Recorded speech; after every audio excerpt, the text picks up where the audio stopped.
पूरे देश की निगाहें बिहार में नीतीश सरकार के शपथ ग्रहण पर टिकी थी, तभी झारखंड और महाराष्ट्र में बड़ा खेल हो रहा था। वो खेल जो कांग्रेस मुक्त भारत को पूरा करने वाला है, वो खेल जो कहीं ना कहीं विरोधियों के होश उड़ाने वाला है। दोस्तों, बिहार में सरकार बनने के बाद झारखंड में ऐसा असर पड़ा है कि हेमंत सोरेन अब कांग्रेस के साथ पीछे अपने कदम खींच सकते हैं और कांग्रेस को वहां झटका दे सकते हैं। यह बड़ी खबर हम आपको बता रहे हैं कि अब खेल झारखंड में शुरू हो रहा है। कभी बिहार से निकलकर अलग राज्य बना झारखंड अब सियासत में बिहार के साथ कदमताल करता नजर आ सकता है, क्योंकि दोस्तों हेमंत सोरेन और बाबूलाल मरांडी हाथ मिला सकते हैं। ये खबरें अब तेज हो गई हैं कि अब अमित शाह की निगाहें झारखंड पर जा टिकी हैं। दोस्तों, झारखंड भारतीय जनता पार्टी के लिए बेहद है, क्योंकि यहां पर बड़े मायने में कोल माइंस हैं और बड़ा स्टील की बात हो या फिर इंफ्रास्ट्रक्चर की बात हो, बीजेपी यहां मेन फोकस कर रही है। आदिवासी वोट बैंक पहले से ही उनके टारगेट पर है, लेकिन 2024 के दौरान जो झारखंड में कमाल नहीं हो पाया था, वो अब बैकडोर से करने की पूरी तैयारी है। दोस्तों, झारखंड के अंदर हेमंत सोरेन ने भी राहुल गांधी को बड़ा झटका देने के लिए कही है, क्योंकि राहुल गांधी जिस एजेंडे के साथ चल रहे हैं, हेमंत सोरेन ने साफ कर दिया कि भैया उस एजेंडे के साथ हमारी दाल नहीं गलने वाली। दोस्तों, आपको बता दें कि झारखंड के अंदर झारखंड मुक्ति मोर्चा यानी जेएमएम, जिसके अध्यक्ष हेमंत सोरेन है, जिस शिबू सोरेन की पार्टी, और इसके अलावा कांग्रेस के साथ गठबंधन है। वहां पर गठबंधन में आरजेडी भी है, लेकिन मुख्य तौर पर कांग्रेस है, जिसमें 30 से ज्यादा सीटें जेएमएम के पास हैं, तो वहीं करीब 15-16 सीटें कांग्रेस के पास हैं। ऐसे में कांग्रेस और जेएमएम के गठबंधन के साथ बनी सरकार टूट सकती है और जेएमएम के अध्यक्ष यानी कि हेमंत सोरेन बीजेपी के साथ हाथ मिला सकते हैं और बीजेपी और जेएमएम मिलकर एक नया खेल वहां कर सकते हैं। दोस्तों, आपको याद होगा जब हेमंत सोरेन जेल गए थे, उस वक्त बहुत किरकिरी हुई थी। खबरें आई कि हेमंत सोरेन के ऊपर दबाव भी है। हालांकि बाद में वो जेल से बाहर निकल गए कुछ ही समय बाद। अमूमन ऐसा होता है कि जब कोई जेल चला गया तो वो जल्दी बाहर नहीं आता है, लाख कोशिशें होती है, लेकिन हेमंत सोरेन जल्दी जेल से निकाले गए। क्या यह भी एक प्लान के तहत ही हुआ? उसके बाद हमने देखा कि शिबू सोरेन का जब निधन हुआ या फिर जब वो हॉस्पिटल में एडमिट थे, तब भी पीएम मोदी लगातार अपडेट ले रहे थे। दिशोम गुरु कहा जाता था शिबू सोरेन को, और शिबू सोरेन के हेल्थ का अपडेट ले रहे थे। उनके निधन की खबर आई तो खुद प्रधानमंत्री नरेंद्र मोदी हेमंत सोरेन और उनके परिवार से मिलने के लिए पहुंचे। उन तस्वीर ने हर किसी को हिला दिया था। वो तस्वीर राहुल गांधी के लिए बहुत बड़ा झटका थी।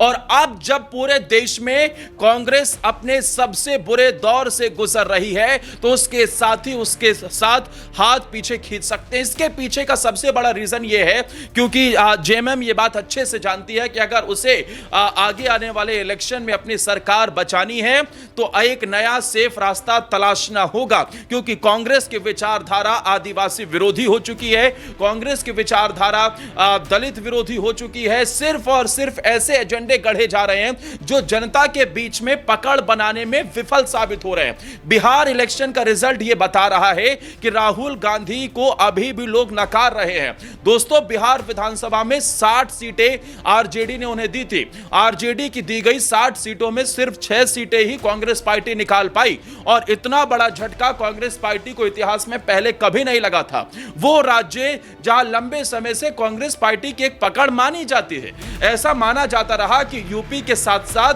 बिहार में भी कांग्रेस को कुछ सीटें जरूर मिलती हैं, लेकिन इतनी बुरी हार होगी ये किसी ने सोचा नहीं था। 2024 इलेक्शन के बाद बिहार में कांग्रेस पार्टी को जहां जहां चुनाव हुए हैं वहां उतनी सीटें भी नहीं मिल पाई जितनी अकेले बीजेपी ने अपने बिहार में सीटें निकाल ली। ये विधानसभा चुनाव की बात हो, चाहे आपकी हरियाणा की बात हो, चाहे जम्मू कश्मीर की बात हो, चाहे आपका महाराष्ट्र की बात हो, इन राज्यों की सीटें को मिलाकर भी कांग्रेस पार्टी उतनी सीटें जीत नहीं पाए जितनी बीजेपी ने एक राज्य में जीत ली है। और इसी वजह से कांग्रेस से भरोसा अब उनके गठबंधन के साथियों का भी हटता हुआ दिखाई दे रहा है। दोस्तों, झारखंड मुक्ति मोर्चा एक तरफ तो दूसरी तरफ महाराष्ट्र में बड़ा खेल देवेंद्र भाऊ करने वाले हैं। देवेंद्र फडणवीस मुख्यमंत्री हैं, लेकिन बीते दिनों निकली दो तस्वीरों ने हिला दिया। पहली तस्वीर थी, एक बार फिर से बाला साहब ठाकरे का जो संस्थान है उसके अध्यक्ष उद्धव ठाकरे बनाए गए हैं। खुद वहां पर देवेंद्र फडणवीस ने उद्धव ठाकरे से मुलाकात की थी और उन्हें वो बुके देते हुए भी नजर आ रहे थे। दूसरी तस्वीर थी कैबिनेट बैठक की। महाराष्ट्र में हुई बैठक में शिंदे गुट के कुछ मंत्री नहीं पहुंचे, कुछ नेता नहीं पहुंचे, और देवेंद्र भाऊ ने इसके बाद ही ऐलान कर दिया कि अगर अकड़ दिखाओगे तो फिर अच्छे से इलाज करना आता है। क्योंकि दोस्तों, महाराष्ट्र के अंदर देवेंद्र फडणवीस की पकड़ ऐसी है, और उन्होंने 2024 के इलेक्शन के बाद जब कई तरीके के सवाल उठे और उसके बाद उन्होंने जिस तरीके से कम बैक किया, उसने हर किसी को हिलाकर रख दिया था। देवेंद्र फडणवीस मुख्यमंत्री है वहां पे, एकनाथ शिंदे जिस तरीके से उनकी पार्टी वहां काम कर रही है, एकनाथ शिंदे की पार्टी खुद उद्धव ठाकरे की शिवसेना से अलग हुई, उसके बाद बीजेपी के साथ हाथ मिलाया, नई सरकार बनी, लेकिन एकनाथ शिंदे के कुछ मंत्री इधर उधर भटकने की कोशिश कर रहे हैं। लेकिन देवेंद्र फडणवीस और दिल्ली से संदेश साफ है, अगर एकनाथ शिंदे का गुट भटकता है तो फिर उद्धव ठाकरे तैयार बैठे हैं बीजेपी के साथ आने के लिए, क्योंकि बीजेपी और शिवसेना का ही लंबे समय से महाराष्ट्र में गठबंधन रहा। लेकिन फिर उद्धव ठाकरे ने एक अलग राह पर चलना शुरू कर दिया। उन्हें मुख्यमंत्री की कुर्सी प्यारी थी, और भले ही उन्हें कितनी भी सीटें मिली हों, लेकिन वो चाहते थे कि कैसे भी उन्हें मुख्यमंत्री कुर्सी मिल जाए। ये पहले से ही डिसाइड था, इसलिए उन्हें कुर्सी मिली नहीं। बाद में वो कांग्रेस के साथ चले गए, कुछ दिन मुख्यमंत्री रहे, फिर एक अलग खेल देखने को मिला। बीजेपी की सरकार आई, देवेंद्र फडणवीस, एकनाथ शिंदे पहले मुख्यमंत्री बने, फिर चुनाव हुए, देवेंद्र फडणवीस की सरकार बनी, वो मुख्यमंत्री बने। अब एकनाथ शिंदे अगर कोई बड़ा खेल करते हैं तो उद्धव ठाकरे बैकअप के तौर पर पहले ही तैयार हैं, और इस वजह से महाराष्ट्र और झारखंड के अंदर एक बड़ा खेल हो सकता है।